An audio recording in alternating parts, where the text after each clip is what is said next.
This is Central to NWA, a UCA podcast. I'm your host, Paul Gatling, and we are bringing the University of Central Arkansas to Northwest Arkansas. Each episode, we will talk with leaders, alumni, and innovators driving this region forward, people who are shaping industries and defining what is next for our state. Let's get started. All right, we're back now. Time for another edition of Central to NWA, a UCA podcast. Paul Gatling here with you, and with me today is a guest who has a distinction that is very unique among this podcast already. You ready for this? I guess so. You know what I'm going to say? Yes, I think so. All right, so this is our 7th episode, and for the first time, my guest does not have just one, but 2 degrees from the University of Central Arkansas, which officially makes her overqualified to sit here next to me on this podcast. Of course, I'm talking about Alexa Williams. She is the president of Celebrate Arkansas magazine, UCA double alum, and an entrepreneur to boot. So Alexa, welcome to the show. Thank you, Paul, for having me. I'm excited to be here today. Okay, so 2 UCA degrees, business degree in 2014, MBA in 2018. You must have really liked it in Conway, right? I did. My family, I graduated high school in Cabot, so it's close to home. And also, I know we're going to dive into a little bit deeper, but both times whenever I was trying to choose where to continue my education, I looked around a lot and just always felt that UCA was the best place for me. So went back a second time. Yeah. Well, so how does that feel now sitting where you are today to hear double UCA alum? Yeah. A little bit crazy. I didn't think, originally, I didn't think I was going to go into business. Whenever I first went to UCA, that wasn't my original plan. And so deciding to go back and continue my business education there was something that I was very excited to do, but not necessarily what I planned for from day one. So looking back now and seeing that I have 2 degrees from the same university, a smaller university in Arkansas, is pretty exciting. All right. Well, very good. Well, we're glad to have you here. I'm glad to have you here and excited to keep this podcast rolling with a great UCA alum here in Northwest Arkansas. So for people who may be hearing your name for the first time, how do you introduce yourself when you meet people? You meet a lot of people and come into contact with a lot of business owners and business leaders and entrepreneurs at the magazine. How do you introduce yourself to them? Usually I say, hello, my name's Alexa. Like Amazon, that usually breaks the ice. Now that's a very common word. And then I say I'm the president at Celebrate Arkansas. I'm also a wife and a mother to 2, and I enjoy outdoor recreation, and I live in Fayetteville. I'm a big Razorback baseball fan, all of those things. You have checked all the boxes in Northwest Arkansas, outdoor recreation, especially Razorback baseball, which we're coming up on that pretty soon. So when someone hears Celebrate Arkansas for the first time, what do you want them to know immediately about what that brand and that company is, and what does it represent?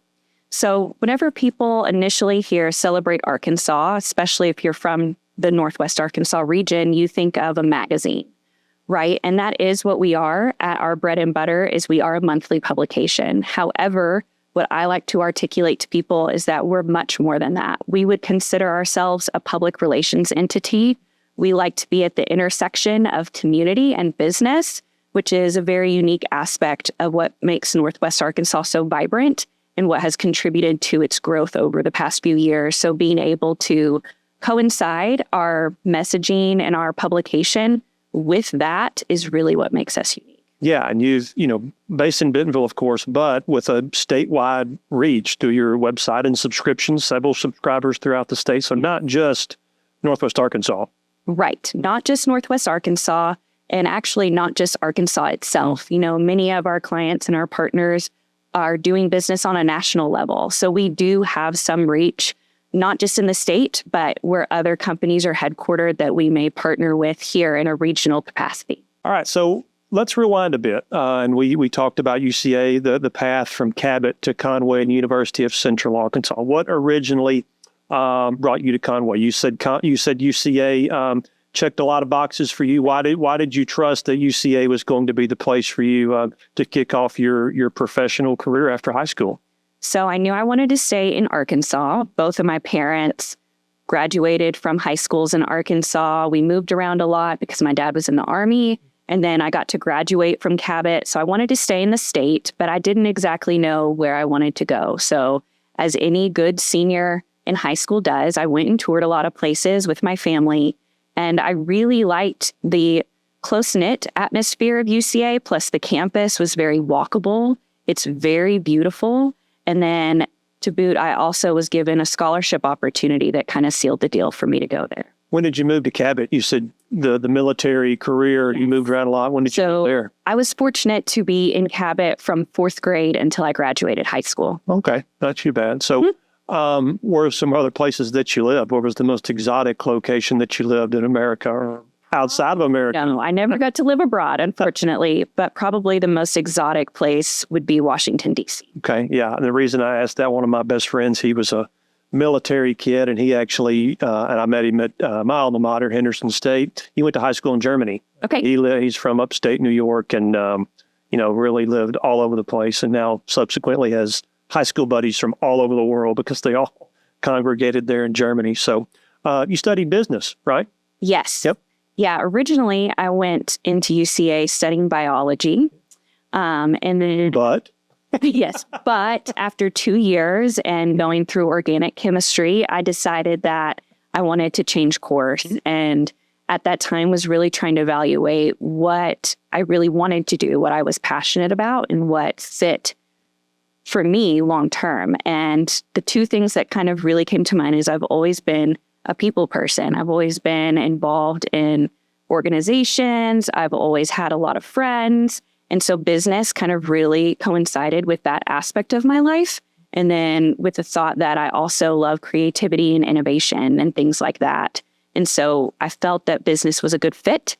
And so transitioned after 2 years into the business program there. And so how did that personality of yours, how did that translate there at UCA? Describe your undergraduate career. What were you involved in? How would you remember your undergrad experience at UCA? Yeah, so I was very involved in various organizations. I was involved in Greek life. I was involved in the Business and Information Technology Club. I was also a member of the Association of Future Alumni and did a lot of other activities on campus, but that would probably be the biggest things that I spent time in. What gave you the biggest boost? I mean, what confidence boost? What were you most excited to be around? Was it a professor or a class or a moment or the Greek life? I mean, what would you say you would be the top line on your resume there? I think Greek life introduced me to the widest variety of professionals. I got to see a lot of advisors from not just my organization, but others as well that have had strong career paths, and got to see how that translated from graduating UCA to making an impact in their professional life. Outside of that, one of the professors that made an impact on me was Doug Boss, who I believe is still at the College of Business. Oddly enough, I have an emphasis in my undergrad in supply chain and logistics because of Professor Voss. That is not something that I ever would have considered, but his class was very intriguing and very interesting, and he was able to articulate real world scenarios and how that would relate. Yeah, those are two words I would use to describe Doug as well. Interesting and intriguing. Yeah, you'd probably agree. So you came back for your MBA, I think. You a graduate in 2014, started your career, then you came back in 2017. What changed for you the second time around? What was that experience like as they kicked you out into the world, but you went back to get that secondary degree? Yes. So I decided that I wanted to continue my education for several reasons. Partially because, I was young in my career and I felt that there was still a lot that I wanted to learn, a lot that I wanted to refine in my business knowledge. Outside of that, I also felt that an additional degree would give me credibility as somebody who is very young and early on in their career. Whenever I was trying to decide where to get my MBA from, I was once again in Arkansas and was trying to figure out which program was a good fit. And I ultimately decided that UCA was the best fit for me because of their flexibility for people that are working full-time. At the time, I was working full-time, but I did not want an only online program. I did not want something that was classified as an executive MBA or a professional MBA. I wanted a true MBA that I could get while also working full-time. And I found that UCA's College of Business was able to allow me to take classes in the evening as well as online. So I had a hybrid model that worked for me so I could work full time, get the MBA degree that I wanted, but also maintain my career. Yeah, and part of your undergrad experience too, I don't want to gloss over because I think we've talked about this. You did some internships as well. You did some HR internships and marketing internships and some of that business experience. How valuable was that to you, especially maybe looking back on it now? How important was that for you to go through that while you were an undergrad? Very important. Like you said, I did an HR internship and a marketing internship, and both were vastly different. Whenever I was doing the HR internship, the company at the time had just acquired another company, so we were redoing every employee's benefits, payroll, all of that. So I got a lot of first-hand experience there on what the inner workings of a business look like. And then alternatively, with my marketing internship, it was for Moe's Southwest Grill in Conway. And so I got to do a lot of boots on the ground marketing, a lot of activations, a lot of in-person networking opportunities. So both of those really shaped my understanding of how businesses worked from different facets, but also gave me an opportunity to get my feet wet in a few different areas. Yeah, and just get a head start. I mean, really give you that extra baseline of knowledge besides the classroom theory from UCA. All right, so after graduation, tell me what your early career looked like after the first few years. So whenever I started my career outside of college at UCA the first time, I went into HR. That's what I had experience in. That's what my first job was in. And while I loved the aspect of getting to deal with people every day, I was kind of lacking that innovation piece, that creativity piece that wasn't really present in most HR departments. So an opportunity internally opened up for what was called an associate producer, which is a very unique role. It was at a tech company. And so it was kind of a hybrid of customer support, app building, a little bit of design, and then working with app stores like the Apple Store and Google Play Store. So there was a learning curve, but I really got to work one-on-one with the businesses, specifically with people in the finance industry that were looking for like a way to get into technology, a way to build an app at an affordable price. And so I got to try out graphic design for the first time. I got to spend more time working with small businesses, which really shaped the rest of my career. And from there, I kind of worked my way up through the company and transitioned into graphic design, which was a personal passion of mine. I had great teammates that helped train me along the way. It was very much a hands-on learning experience. I was very fortunate to get to work for some major corporations for the first time in that role, like Microsoft and SiriusXM.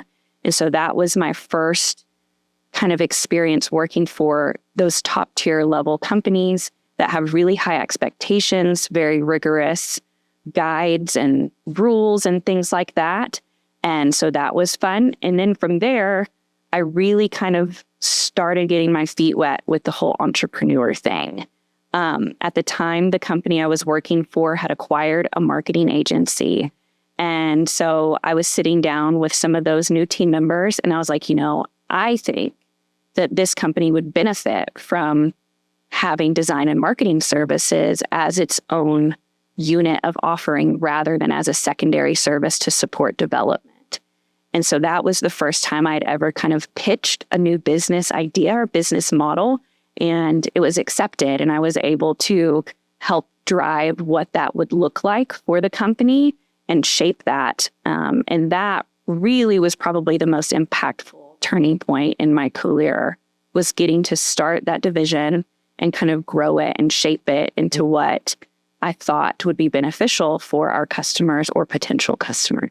And so all of this is in Central Arkansas? You're still there? Yes. So explain the circumstances of coming to Northwest Arkansas through all of that. Yes. So at the time, whenever I was a graphic designer transitioning into this marketing and strategy role, the company I was working for decided to open an office in Fayetteville on the Fayetteville Square.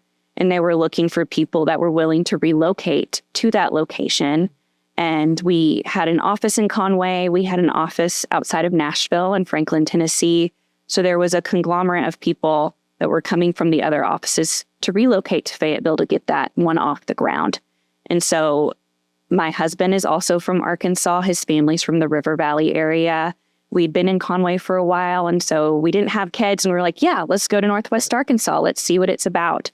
So that was the first time I lived in Fayetteville and worked out of that office, helped get that office off of the ground. And then through all of that was relocated back to Conway after some time, which is then when I started the MBA program. Right. And so being an entrepreneur means different things to different people, but I think universally to everybody that can be a little scary, right? And so what was the first moment, though, through that and starting your own business that you thought, hey, I think this works. I think I can do this. I think this is something that I can do. Was there an aha moment when you formed your own business? Yes. So after I stepped away from my 9-to-5 and went full entrepreneur mode, things like you said were a little scary at first. I was building this infrastructure for a business model, trying to make it look exactly how I wanted, while also staying in contact with people I'd met through my career thus far to kind of build a network of customers, or at least people that were willing to share my name in a room. And I'll never forget, I was in Conway and my husband and I were going out to dinner or something like that. And we stopped at a gas station and I got a phone call from a number I didn't recognize, which back then wasn't spam, but could have been. Yeah. So it's kind of a 50-50. And the things have changed. Exactly. I went ahead and answered it, and it was a gentleman named Lee, and he was with a company called Unified Payment Group out of Nashville, and he was reaching out because they were in need of a new marketing and design agency. They were unhappy with their current setup, and they had heard through word of mouth business from my previous employer that that is something that I might be able to do. And for me, that was the first moment that I was like, oh my gosh, maybe I can actually do this. Maybe this is actually going to work. And Unified Payments Group is actually someone that I still work with today. And so I've worked with them now about 10 years. Yeah, wow. And so that was the first moment that I saw the light at the end of the tunnel. I saw where if you put in the hard work, if you stay true to what you want your mission and vision to be, that there is success to be had if you're willing to dedicate time and effort to it. Sure. And for those who don't know, your company is called? Glass Ivy. Right. And still something that you pay attention to, something that's a going concern in Fayetteville. Yes. Yeah. So for a while, we did have a brick and mortar office in Fayetteville. Through my transition into president at Celebrate, that's something that I've kind of backed off a little bit. And so I do have a few clients that I regularly maintain some of their digital marketing infrastructure or just on a consulting basis. Mm-hmm. So keep that hat on then for a minute then. What matters the most today in terms of, digital marketing and technology? Is it the platforms and the tools, or is it the trust, the relationship, the clarity of message? Which of those things would you give more weight to? I'd say you have to have a healthy mixture first. You can't just have this great relationship and be naive to the technology and platforms available, but also vice versa. You can't be up to date with the latest technology and tools, but then not pay attention to what your customer is actually wanting and what they need. So I think that you have to have both. Especially in my time at Celebrate, though, I have learned that the relationship and understanding what your customer actually needs, even if they don't really understand what they need, is probably the most important, that relational aspect. Yeah. I know you said you're pulling back a little bit of that from Glass Ivy, but do you still actively try and gain new clients, new customers, or is it more about just taking care of the customer base, the long-time customer base that you have? At this time, it's definitely just taking care of the customer base that I have. Not that in a perfect world, I would be able to focus more time on that entity again someday. Sure. But for now, that's what it looks like. Oh, yeah. Yeah. Not going to throw it away after 10 years now, not going to get rid of it. All right. So let's go to the Celebrate Arkansas years. Of course, those of us, especially in Northwest Arkansas, know what a recognizable brand that is. I think 2003 was the founding year. Over 25 years, almost 25 years, depending on how you want to switch that. How did you come to join that company and then later move into the leadership role that you're in right now? Yeah. So at the time, I was running Glass Ivy full-time at our brick and mortar location in Fayetteville. And I'd been approached that Celebrate was in the process of changing leadership over the next few years, and they were looking for somebody to step in that understood Northwest Arkansas, was good at the person relational aspect of business, but they wanted somebody that could bring in another side to the business, somebody like myself who had experience in other media formats, other marketing formats, rather than just print, to make sure that the company was going to be well-rounded and innovative moving forward. And so they were looking for kind of a special person, asked if I was be interested. And at the time, I was interested, but I was still doing this other thing full-time, right? So what I decided to do was start part-time and part-time capacity, understand what the business was about. So I started as an account executive in 2023 and kind of got my feet wet with understanding what Celebrate's brand stood for in the community, right? Like you said, those that are in Northwest Arkansas probably recognize the name Celebrate Arkansas, at least in some capacity, as did I, but I didn't truly understand the intricacies of kind of matching the community aspect with the business aspect.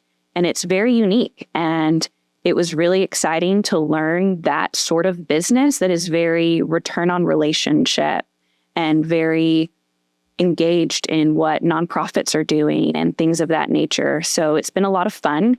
I got to work with major corporations again, which is something that I hadn't been doing at Glass Ivy since my emphasis was primarily small to medium enterprises and startup. Yeah. And so that was kind of how I got into Celebrate. And then over the past few years, as former leadership retired, then I was able to step into the role of president. And it's been great. Yeah, you mentioned the corporations and the ones that you get to work with. I mean, of course, the big household names that we all know, the legacy companies here, but I mean, there are corporations from all over the country that have a presence here that show up in your magazine to one degree or other. You also mentioned that P word, the print word. I mean, you work in an environment where you hear often, I'm sure, as I did in my former life at the Business Journal, a quote, print is dead. Now, that's not me saying that. That's what people say to me. Print is dead. Does print really matter? What do you say when you hear that? How do you push back against that? Well, in this day and age, I would say, one, that print is not dead. I think that if you've been following marketing trends, one, even in TV advertisements, on social media, things like that, you see that nostalgia is really having a heyday. People are really wanting to find something that they trust, something that makes them feel good. And sometimes a print publication does just that. I personally read magazines that aren't just Celebrate, right? I have other print publications that I really enjoy. But I think, too, whenever you take a step back and you look at what is the core of marketing, right? What are you trying to do with a marketing initiative, a public relations initiative? You're trying to have those touch points and tell a story for a specific audience. And whereas some print publications are mass-produced, Celebrate's is very, very unique in the way that it is probably one of the most targeted ways that you can do print media.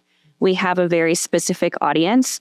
We distribute primarily to enterprise locations, retail locations in the region, national headquarters, Walmart's home office in some capacity. And so we're able to really hone in on what our messaging is because we know exactly who's reading our magazine, which in the marketing world is very beneficial, but also not very common. Yeah, all right. And you come out once a month, right? Publish once a month. So, and this may be a better question for your editorial team, but I'll ask you anyway. I'm sure you can explain it to me. So your editorial calendar as you go throughout the year, when I think of Celebrate Arkansas, I think of great covers. I think of great people on your cover, notable people, celebrities, national celebrities from athletics and entertainment and certainly the world of business. But take me through that planning process. I mean, you identify what you want your month to month to be, and then how do you go about securing, the person or the topic or what you want? How far out do you plan for that, and how easy or not easy is that to come together? Well, we plan about a year in advance. So quite a ways out. So every year around late summer, August-ish, we have a meeting where we evaluate what the theme of every publication for the following year is going to be. There are some themes that are going to be legacy things that we stay true to year over year. And then there's some that we adjust or we tweak. And then once we decide what every 12-month theme is going to be, then we take a look and see, okay, well, what kind of covers would we want to have for those publications? What would most resonate with our audience? And then kind of go through that methodically as to how to make that happen. What cover or what issue has resonated the most with you in the past 2 or 3 years? Is there a single issue or two that immediately come to mind? So 2 issues immediately come to mind. The first issue I ever got to sit in the room during the cover story interview would be the 2023 October issue, which is our food and beverage issue historically, and it featured Kent Eikenberry of the Northwest Arkansas Food Bank alongside Claire Babineau Fontenot of Feeding America. And so she is, making tremendous change on a national level. And I was able to sit there in a room at the old warehouse for the Northwest Arkansas Food Bank and hear her story of how she came to be in the position that she is today. And that was probably the most impactful for me because 1, Claire's doing amazing things and Kent has done amazing things for the region. And 2, I got to see that one from beginning to end. I got to be there whenever they were shooting the pictures, doing the interview, all of those things. The second one that's probably the most impactful to me is the first time that I was a part of a celebrity cover, or what I would consider a big celebrity cover, which would have been the 2024 August issue, which featured Nelly on the cover. With Amp Up the Arts and the Walton Arts Center. And that was something that we got to do from an exclusive capacity through our partnership with the Walton Arts Center. And so that was the first time I got to be a part of putting a really big household national celebrity on the cover of a publication that is printed through a team of 7 here in Bentonville, Arkansas. And so that was really fun. Yeah, that's certainly going to catch some attention. I think when you see the magazine and people see, Nelly on the cover. You mentioned some of your partners there, of course, the Walton Arts Center and others. People see those partnerships on the surface, right? But what are they? Is there a misconception about those partnerships that you have with the magazine? And what is the biggest one that you hear, and why is it a misconception? I think that one of the things that I like to keep in mind with Northwest Arkansas in general is we have one of the highest nonprofits per capita of anywhere else in the U.S., right? Which is one of the reasons that this community has grown and thrived like it has. Celebrate is in a unique position that we partner with a lot of those nonprofit organizations as a public relations entity that wants to be a pillar of things happening in the community. We recognize what those organizations are doing, and we want to be a part of that in a supportive way. So, for instance, last year alone, we partnered with over 30 nonprofit organizations and did some sort of in-kind work, whether that's through sponsorship of their events and covering those events by taking photos, whether that's editorial features or in-kind advertisements to promote either an initiative or an event that they have going. We do that very regularly. That's a core pillar of our business, is making sure that we are supporting those community organizations. And then on top of that, we also do some advertising give back programs where we are able to bring in national household names that are some of our partners, and we allow them to participate in an advertising program where they not only get to showcase their products or their people or what they're doing in the community, but a portion of those advertising dollars are donated directly to an organization in the community. So that's a way that we are putting our money where our mouth is, right? We're not just saying that we're involved in the community. We're actually out there giving away in-kind work, and we're also donating cash and bringing in sponsors, bringing in other organizations to help support these causes and organizations. And doesn't it feel good to give back and support all those causes, because they're around every corner up here, but there's so much opportunity to Absolutely. Right. So, all right, well, let's talk about your family. You talked about you and your husband, Taylor, also a University of Central Arkansas graduate, the two of you raising your family in Fayetteville. So how do you navigate this season of life? You're in a leadership position with the company, but also there's that work-life balance that we hear so much about. How do you navigate that? Well, first, I think navigate is a good way to describe that. There's definitely some navigating going on, especially this week as we've had snow in the area, right? So I think that I think there's a misconception of balance, right? I don't think that there ever truly is a balance whenever you're a working parent. I think that you have to prioritize and you have to be able to give and take. For instance, I prioritize taking my kids to school. That's something that's very important to me. So I make sure that my office hours are going to be accommodating so that way I can do that at least 90% of the time. One of the ways I'm able to have this career and do things like that is through a support system. And I'm very fortunate that my husband is able to work from home. And so he does have a flexible job as well. And so we definitely divide and conquer whenever it comes to household items. And then outside of that, I do have friends and family in the area that are very supportive of not only my family and my children, but also of my career. Yeah. So the non-negotiable is taking your kids to school. Understandable. I think anybody would feel the same way. Are there some trade-offs that you've had to accept? Yes. So part of my role at Celebrate is attending a lot of events. A lot of events. Yeah. Yes. We talked about all of those nonprofits, and they have amazing charitable events. And so part of my job is attending quite a few of those. With that comes the fact that sometimes on Fridays, Saturdays, any day of the week, that there may be a time where I'm not able to be home for dinner or bedtime or things like that. And so that is something that I have had to adjust to and just be mindful of whenever I do have time or I do have a day where I'm working from home, that I can adjust my work schedule to be mindful of quality time with both of my kids and with my family.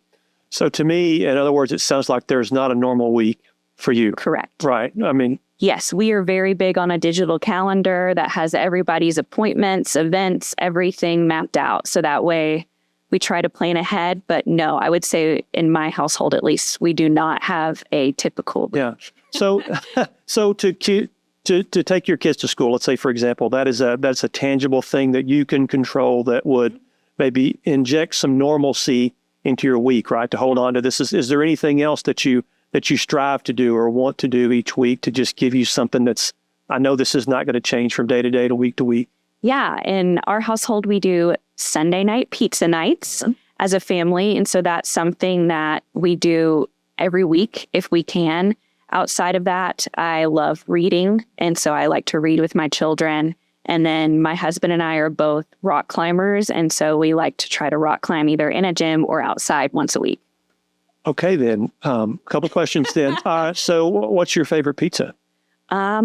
That is a great Is this homemade pizza? You do it at the kitchen or you're going out to places? Okay. Yeah. Well, I won't ask you your favorite place and put you on the spot. Okay. Well, my favorite place is Pizzeria Ruby. Okay. In Jemison. Okay. And my favorite pizza from there is the vodka pie. So I highly recommend that one. Okay. Pizzeria Ruby, vodka pie. Okay. Mm-hmm. And rock climbing, where has that been something you've done since you were 10 years old? Did you pick this up later in life? How did you come to that outdoor recreation activity? So I've been rock climbing for a little over 3 years now.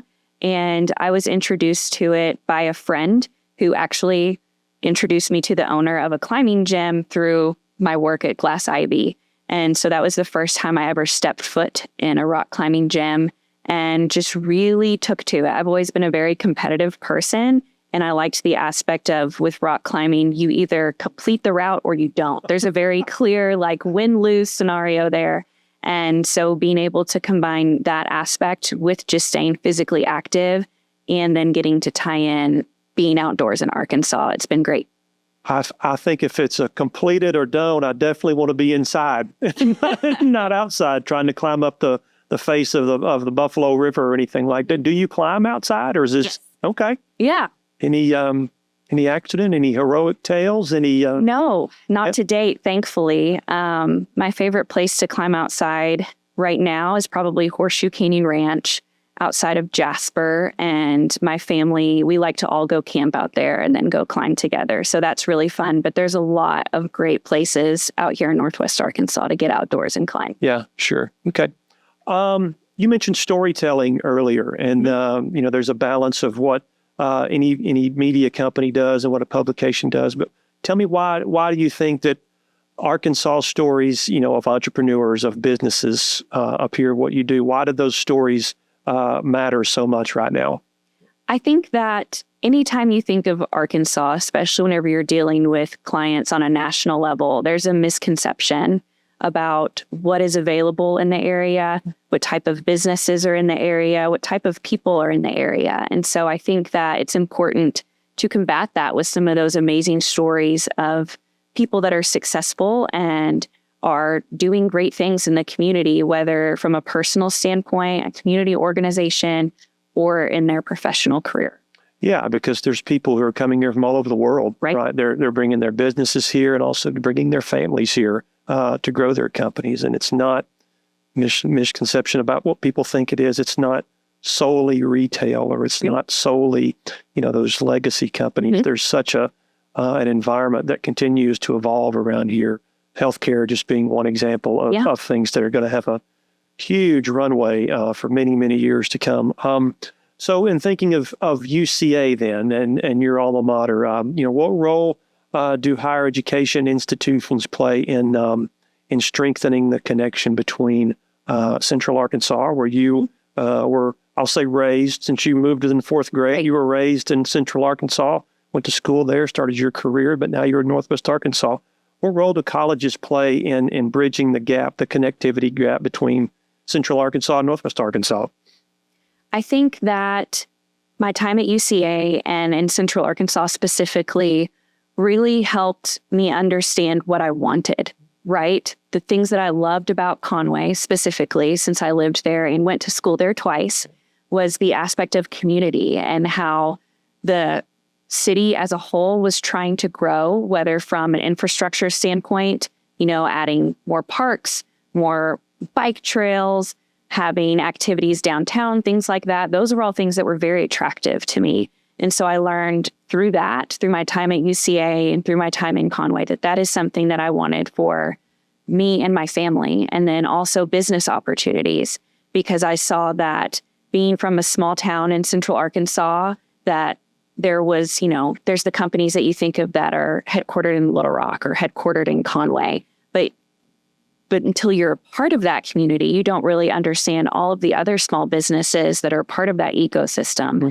And so I think that it really helped set my expectations for not only what I wanted out of an area to raise a family, but also helped me understand the greater picture of a business ecosystem that is not just the major corporations, the household names, but also includes those small to medium enterprises and those startups that are maybe family owned or maybe owned by one or two people, that it's a very well-rounded ecosystem and community. And that's kind of what I was looking for. And so Northwest Arkansas was another perfect example of that. And I really enjoy living. Well, and you see a lot of that up close because, the ecosystem that you work in is in downtown Bentonville. So you get to see a lot of that, a lot of the people and places and things that sprout up there is truly mind-boggling, that you can just run into around every corner, right? Mm-hmm. Yeah. So I'm going to give you, since you're our first double alum, you are a lot more accomplished than my previous guests. I'm just kidding, previous guests, but I'm going to throw some lightning. I'm going to throw some lightning round questions at you and see what some of your reflections are. All right, what's the best advice you've ever received? That you can be good at anything, but you can't be good at everything. I think that is something that I've stayed true to. I love graphic design, for example, and I've done that for a long time. I'm never going to be the best graphic designer in the world. And so understanding that there are things that I'm really, really good at, and just because I love it doesn't mean that that's what I have to do. What is a tool, a habit, or a system that you genuinely swear by? I genuinely think that everybody should have a hobby or activity that is totally separate from work, that is something that is personal to you, that you really enjoy, So that way you have that outlet for whenever you're starting to feel burned out or you need time to yourself. And for me, that's rock climbing. Absolutely. Yeah, that's right. All right. What is an entrepreneurship myth that you would love to retire for good? I think my favorite entrepreneurship myth that I would love to retire for good is that you have to have a large investment to get off the ground. I started my company, Glass Ivy, with no investment. It was just me, myself, and what I was able to put in personally. And then, like we've talked about, I still have that business open and operating today. Is there a story behind that name, Glass Ivy? So a little bit, yes. One, I was trying to think of something that was really cool, really catchy, that would be recognizable. And then I was trying to think of what I really liked personally and what kind of resonated with my business mission. And the glass part is transparency. I feel like whenever you talk to a marketing agency, a lot of times you don't really know what you're going to get. There's a lot of behind the closed doors of what services they offer, what their pricing is, what results you're going to get, all of that. And I wanted to eliminate that. And then the Ivy portion was the growth aspect of helping small businesses grow. And bonus points because I like plants. Okay, very good. All right, so you're approaching, I think, 3 years at Celebrate Arkansas. You've got a great product. You've got a great team. What is next for that magazine and that company? I think twofold. I think that we're going to stay true to what our brand mission is. You know, we've had longevity in the community because of that aspect. We've stayed true to what Celebrate wants to do, which is tell stories about people and businesses and community and kind of be at a crossroads of those three aspects. Alternatively, I think that we are going to continue to grow and innovate in a way that meets our customers where they are. I'd love to introduce more omni-channel opportunities for public relations and really bridge that gap between what we're able to do in print and elevate other tools and other opportunities as well. Okay. And so what's next for Alexa Williams 5 years from now when people think about you or run into you? What do you hope they say that you helped build with that company? I hope that they see the growth of maintaining the Celebrate brand trust and name and see the progress that we've made towards bridging the gap between print and omni-channel opportunities for our clients. I'd also love if they saw how much we were able to put back into the community and how much we were able to do with the nonprofit organizations that are really making a change in Northwest Arkansas. All right. Very good. Great stuff. All right. Where's the best place for people to find Celebrate Arkansas online and keep up and follow the work that you do? Absolutely. I would encourage you to visit celebratearkansas.com. All of our publications are available in a digital format there. I'd also encourage you to follow us on Instagram at Celebrate Arkansas, where we do a lot of our boots on the ground behind the scenes of making the magazine, as well as community initiatives and involvement. You mentioned Instagram. Do you have a favorite social media platform or one that you find more useful than the others? I think personally, I spend the most time on Instagram as far as engaging with others in the community. However, from a professional standpoint, I have found LinkedIn to be the most helpful in my professional career and in business trying to connect with people. Oh yeah, love LinkedIn. I don't know why people sleep on LinkedIn. I think it's fantastic. I got to get on Instagram though. I'm lacking there. All right. So Alexa, thanks very much for being here. Thanks for representing UCA and for Arkansas so well. Really appreciate you. Thank you for having me, Paul. All right. Very good.